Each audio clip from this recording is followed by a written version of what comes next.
Olá pessoal, eu sou a Márcia Torres, coordenadora da campanha A Vida Não Para no Crematório e Cemitério da Penitência. Olá pessoal, eu sou o Paulo Vitor, psicólogo da campanha. Hoje nós vamos falar aqui de um assunto bastante delicado, né? Como é o luto. Esse assunto tem uma peculiaridade, é a perda de um filho. Como ressignificar a perda de um filho? Não que esse assunto, dentro do luto, seja um assunto diferente.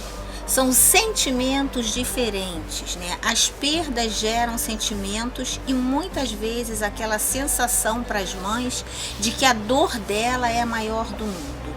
Nós não podemos desvalorizar nenhum tipo de perda, né? Nenhum tipo de dor, porque dor é dor e perda é perda. Então não temos assim uma receita. Você vai fazer A, B, C e você vai ressignificar a perda do seu filho. Não. Principalmente para aquelas mães de filho único. Essas então, elas se sentem vazias, elas se sentem nada, elas se sentem órfãs, né? Então o pior para uma mãe é perder um filho, mas o pior para um filho também, com certeza, é perder seu pai. O pior para uma esposa também é perder seu marido. Então a gente sempre fala, ressignificar é tudo, não fugir dessa imensa dor. Sabemos, né, o quão difícil é lidar com a perda de um filho, porque teoricamente, né, a gente aprende socialmente que o filho vai falecer após os pais. Então, por termos essa crença social de que a ordem natural da vida, da ordem natural das coisas é que os pais, os avós, né, vão primeiro do que os filhos, quando se quebra esse padrão esperado, realmente fica-se mais difícil lidar com essa dor. Porque não é algo que nós estamos preparados, nunca é, né? Perder alguém nunca é algo que estamos preparados para lidar. E é o que a gente sempre vem falando, né? Como lidar com essa dor. Como a Márcia falou, nós temos sim que ressignificar a nossa dor através desse processo do luto, encontrando os nossos mecanismos para caminhar e enfrentar essa dor. E como nós fazemos isso? O importante, como a Márcia também pontuou no início do nosso vídeo hoje, é procurar ajuda. Sabemos que não necessariamente vamos encontrar esse auxílio em casa. Claro, todos estamos vivendo um luto, sim. Porém, cada um à sua maneira. Uns vão querer falar, outros vão querer chorar e outros não vão querer nem sequer tocar no assunto. Então precisamos buscar esse auxílio, seja na terapia, seja encontrando-se conosco nas nossas reuniões, porque lá você encontra esse local de acolhimento, um local seguro para se falar da sua dor, onde não existem cobranças, onde você vai poder vivenciar o seu processo do luto e ressignificar essa perda. Essa cobrança ao qual o Paulo Vitor falou é uma cobrança que geralmente fora do grupo as pessoas sentem, né? Você ainda tá assim e seus filhos, né? Isso dói, isso machuca muito as mães. Muitas mães também procuram como apoio fazer trabalhos voluntários com crianças, principalmente mães de filho únicos. Elas querem doar-se para alguém que poderia ser filho dela. Então elas colocam isso, né? Elas vão para ONGs, elas fazem trabalho voluntário, elas se colocam como missionária em alguns locais e assim elas vão caminhando e vão ressignificando sua vida. Muitas mães escrevem, muitas mães fazem poesias para os seus filhos, muitas mães lançam livros sobre a história do seu filho para que possa apoiar através da leitura a outra mãe, porque as pessoas que perdem, elas querem alguém que tenha perdido alguém como elas. Por exemplo, um filho. Mãe procura mãe, porque elas falam umas para as outras. Eu sei o que você está sentindo, eu também sou mãe, eu também perdi. Né? Elas até se chamam de irmãs, né?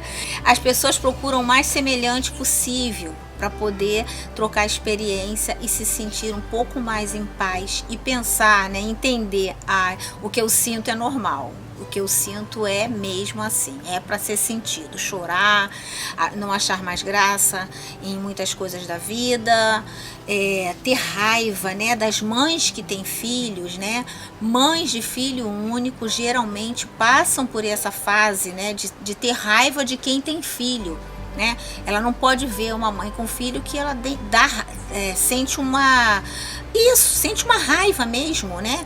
Uma coisa também que incomoda é estar numa roda de amigos e todos falam dos seus filhos vivos e ela é a única que não tem filho. Então isso também dói bastante. As pessoas não se dão conta do quanto isso pode despertar o gatilho naquela pessoa que é a única de uma mesa que não tem um filho, que perdeu o seu filho, seja de que forma foi e há quanto tempo foi.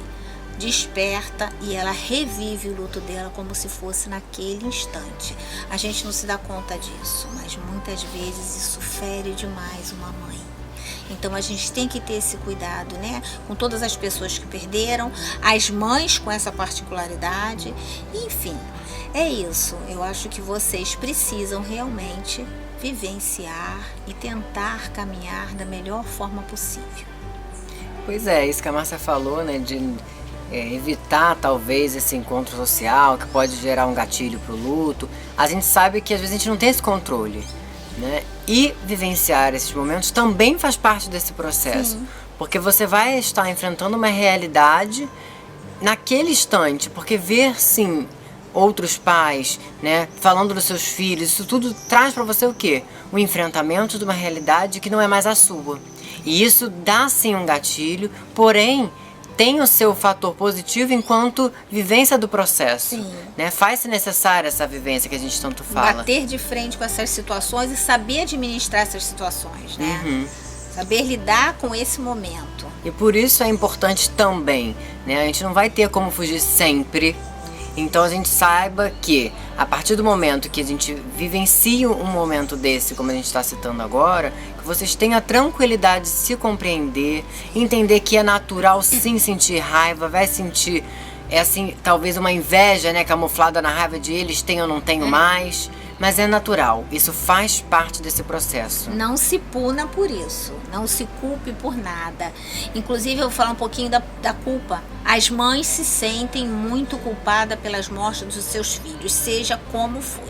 Seja por uma doença, elas perguntam e se questionam o tempo inteiro. Será que eu fiz tudo que eu podia? Como que eu não vi isso? Filhos que morreram com depressão também, né? A partir de uma doença. Por que eu não vi? Como eu não vi que ele estava assim? Ele não transmitia isso. Então as mães se punem, as mães se culpam, as mães acham que não foram suficientes. Mas eu digo para todas elas, vocês fizeram o que estava ao alcance de vocês, porque o amor de mãe é maior do que qualquer coisa. Então, essa coisa de culpar, de se ferir, de se martirizar e de perguntar se fosse assim ou por que assim, isso posterga demais o luto. Então, pessoal, como nós falamos, não tem uma receita de bolo para ressignificar o luto de um filho. O tempo ameniza todas as dores. Nós estamos aqui à disposição de vocês para qualquer necessidade, qualquer apoio, escuta, não é mesmo, Paulo Vitor? Exatamente. E nos acompanhem nas nossas redes sociais, na rede social, na página do Facebook do Crematório, na nossa página, para manter-se atualizado sobre as nossas reuniões, os nossos vídeos. Esperamos vocês. Bye, bye.